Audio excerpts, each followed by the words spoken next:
Hello and welcome to Banking Frontiers Live.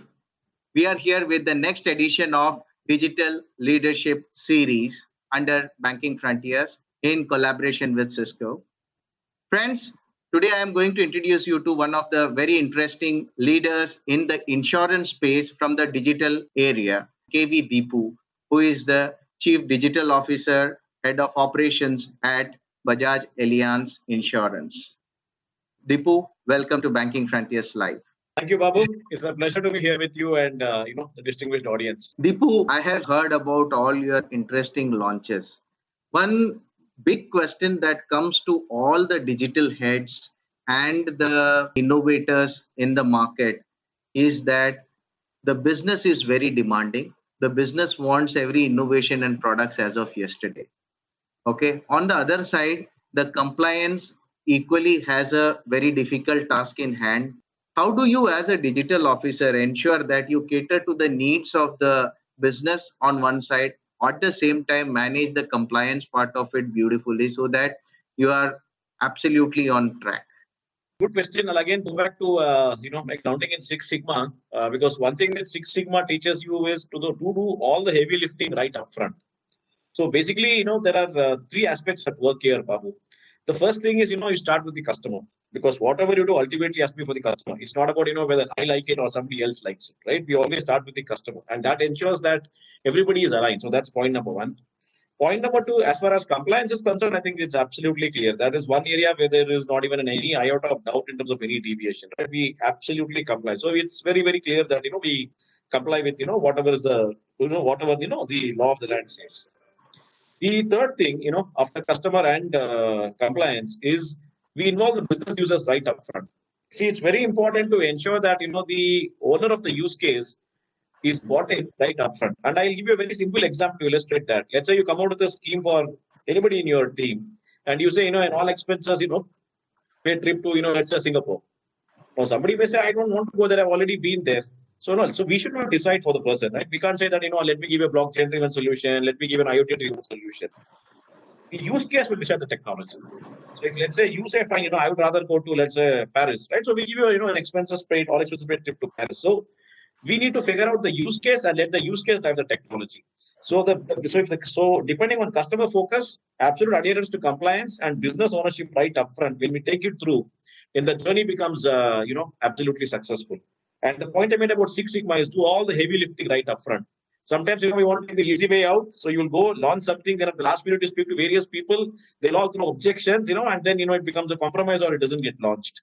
Which is the reason why, when we have done our, proof of concept, when we have done our launches, right, our success rate, has been in excess of 90%. There have been very few projects, where we have had to scuttle them. Today, we are seeing a lot of hyper experience and it is also a hyper automation world. How are you working on bettering the experiences with these customers, considering the fact that you have limited interactions with them during the life cycle of your relationships with them? Sometimes you may have a customer who has gone through the entire life cycle, without even, having experienced the claim, right? So you have the policy and, you go through the entire life cycle from policy to renewal. So there are 2-3 aspects here, Babu. If you notice what I said right up front, right? When in the new normal, in our app, we came out with features like COVID-19 self-assessment. We came out with, contact tracing. We came out with, doctor on chat, right? Some of these features, definitely, help insurers and customers, connect more than the regular, one-off incidents like, filing a claim or, coming up for renewal.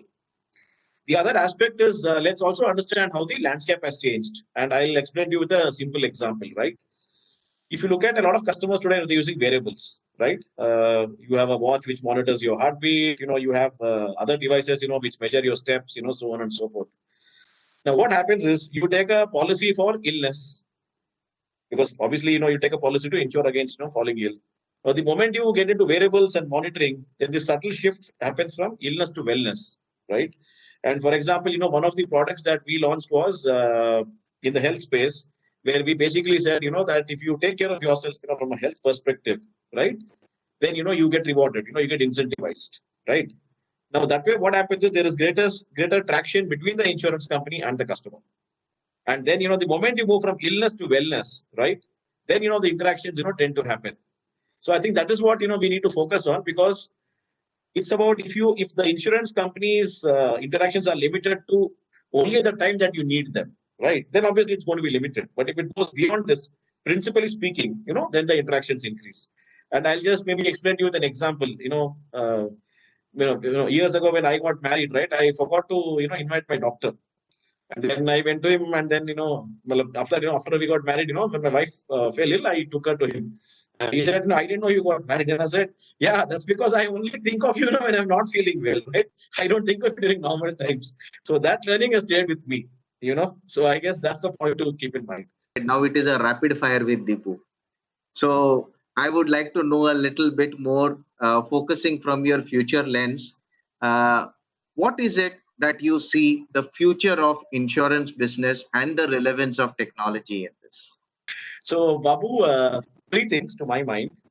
One is, Babu, we'll have to look at new data models, right? I'm not getting into that area saying data is the new oil or data is the new gold. Anyway, oil prices are low, but I'm really talking about new data models, because whatever data one may have collected in the past, for example, during the COVID-19 pandemic, right? Earlier models didn't help. So how do we ensure that happens? So that's point number one. The second aspect is which a lot of insurers, and of course even companies beyond insurers are working on, is what we call touchless UI.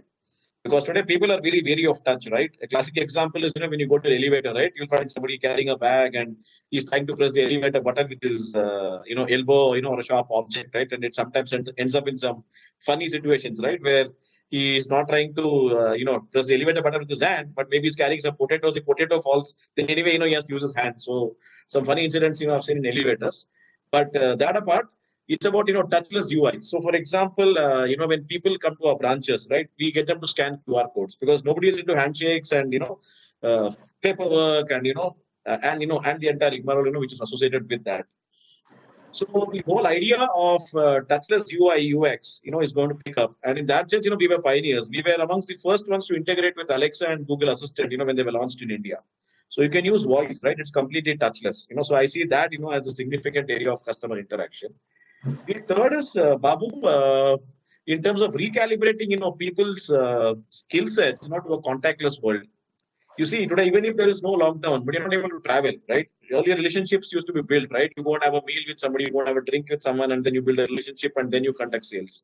Whereas now here you'll have to do it completely in a contactless manner. So I think this contactless sales, contactless relationship building, data, and touchless UI. I see these three as clear focus areas. Any technology that has really inspired you and a wish list kind of stuff that you have, which is not yet happened, but if it can happen, it would be wonderful. Yeah, if I can read your mind and people's minds, I think that technology, can do wonders, right? Then there is no need to get into anything. Just read somebody's mind and, there you are. As a leader, what is your advice to the digital leaders of tomorrow? I think is to understand that, today it's not about being a know-it-all, but it's about being a learn-it-all. You're constantly learning, and you need to have that humility to continuously keep learning. It's not about saying I'm a subject matter expert and I know it all. So I think that's clearly, the first skill set or mindset that is required. You need to be on a continuous learning journey. The second, Babu, is a combination of being decisive and agile. And I'll try and explain that. See, what happens during the COVID pandemic, a lot of people get into a wait and watch mode. Now, wait and watch mode doesn't help you in any way, right? Because you have the information, you have the data, but you're not taking action. With whatever information you have, take whatever action you want to take, because ultimately you need to take some bets, some punts. So that is important, because you can't be in a wait and watch mode for a long time. At the same time, being agile. By agile, what I mean is the classic definition, is being quick to market. But the other is also about how flexible you are. Like I gave you that example of how we quickly converted inbound into missed call plus outbound. That was a classic case of immediately being agile, right? So I think if you are decisive and if you are agile, I think you'll have an edge over others. Because a lot of people typically wait for somebody else to bell the cat. Then that leads to a situation where you don't have first mover advantage. So which is why it's important to be decisive and agile. So I'll just keep these two skill sets. First is to say that I'm in a continuous learning mode, and the other is to be agile and decisive. I think these two skill sets, if somebody can start out with, it'll help a lot in today's. That is a very good direction for the industry. What is the future going to be now of the apps? What are people working on? If you have any idea on it, it would be definitely good to understand a little bit more. Again, a great question, Babu. And if you notice, I touched upon it, when I spoke about voice earlier. See, now what happens when you get into voice, right? When you are basically leveraging Alexa or Siri or Google Assist or any of the voice modes out there, then you don't need to keep apps, right? Because you can basically do a voice search and then leverage voice, to get whatever you want. You don't have to worry about keeping multiple apps. And the benefit, tomorrow you could even have a situation where, and it can be fairly easy, where multiple people, let's say somebody who doesn't know English in your family, somebody who can only speak Hindi or some other Indian language, they can also talk to the phone and basically in their language and ask for that particular request to be fulfilled.